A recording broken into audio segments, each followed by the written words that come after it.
বর্তমান যে মাসটি চলতেছে এই মাসটির নাম হলো মুহররম মাস। মুহররম শব্দের অর্থ হলো নিষিদ্ধ। মুহররম শব্দের আরেকটি অর্থ হলো পবিত্র হওয়া। দুটি অর্থ।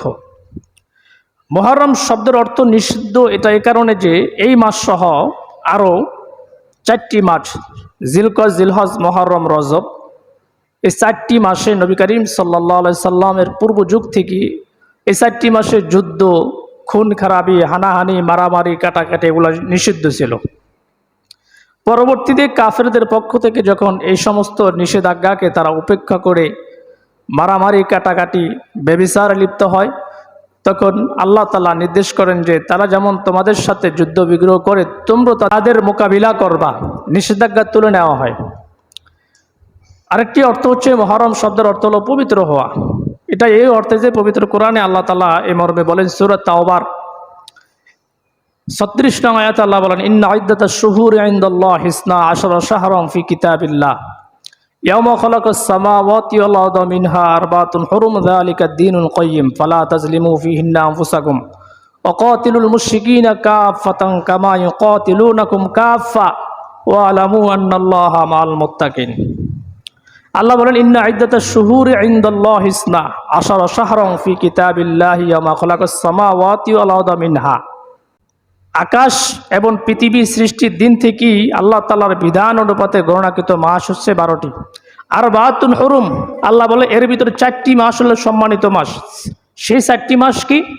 1 নম্বর হলো মুহররম, জিলকজ, জিলহজ, রজব। এই 4টি মাস হচ্ছে আল্লাহ তাআলার নিকট সম্মানিত মাস।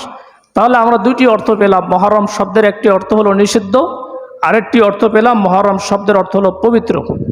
এর পরবর্তী অংশে আল্লাহ তাআলা বলেন, ফালা তাজলিমু ফীহিন্না আনফুসাকুম, তোমরা নিজেদের উপর জুলুম করো না, অবিচার করো না এই মাসগুলোতে। ওয়া কাতিলুল মুশরিকিনা কাফাতান কামা ইউকাতিলুনাকুম কাফা, তবে মুশরিকদের সঙ্গে তোমরা যুদ্ধ করো সমবেতভাবে, যেমনিভাবে তারা তোমাদের সঙ্গে সমবেতভাবে যুদ্ধ বিগ্রহ করে। আল্লাহ তাআলা বলেন যে এই মাসগুলো সম্মানিত মাস, 4টি মাস সম্মানিত। তোমরা মুশরিকদের সাথে ওয়াকাতিলুল মুশরিকিনা কাফাতান কামা ইউকাতিলুনাকুম কাফা, তবে হ্যাঁ তোমরা মুশরিকদের সাথে সমবেত যুদ্ধ করো যেমনিভাবে তারা তোমাদের সাথে যুদ্ধ করে এই মাসগুলোতে।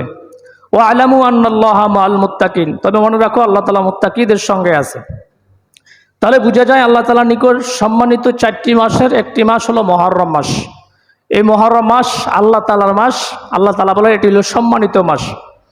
এখানে আয়াতে আরেকটি বিষয় বলে, ফালা তাজলিমু ফীহিন্না আনফুসাকুম, তোমরা নিজেদের উপর জুলুম করো না, অবিচার করো না। নিজেদের উপর জুলুম অবিচার করার মানে হলো, ইমাম জাসসাস রাহমাতুল্লাহ আলাইহি আহকামুল কোরআনের ভিতরে উল্লেখ করলেন, নিজেদের উপর জুলুম করার মানা হচ্ছে এই মাসগুলোতে তোমরা খারাপ কাজ, অশ্লীলতা, বেহায়াপনা এই মুহররম মাসে, জিলকজ, জিলহজ, রজব মাসে তোমরা করো না। এবং এই মাসগুলোতে যদি বেশি বেশি নেক আমল আমরা করতে পারি তাহলে অন্যান্য মাসগুলোকে আল্লাহ তাআলা নেক আমল করার সুযোগ আমাদের জন্য করে দিবেন। এই জন্য আল্লাহ তাআলা বলেন এই মাসগুলোর ভিতরে তোমরা নিজেদের উপর অবিচার, জুলুম করো না, বেশি বেশি নেক কাজ করো। যদি করো, ইমাম জাসসাস রাহমাতুল্লাহ আলাইহি এর মানা বুঝায় এটা যে সে অন্যান্য মাসে নেক আমল করার সুযোগ সুবিধা সে পেয়ে যাবেন যদি এই মাসকে সে আপ্যায়ন করেন।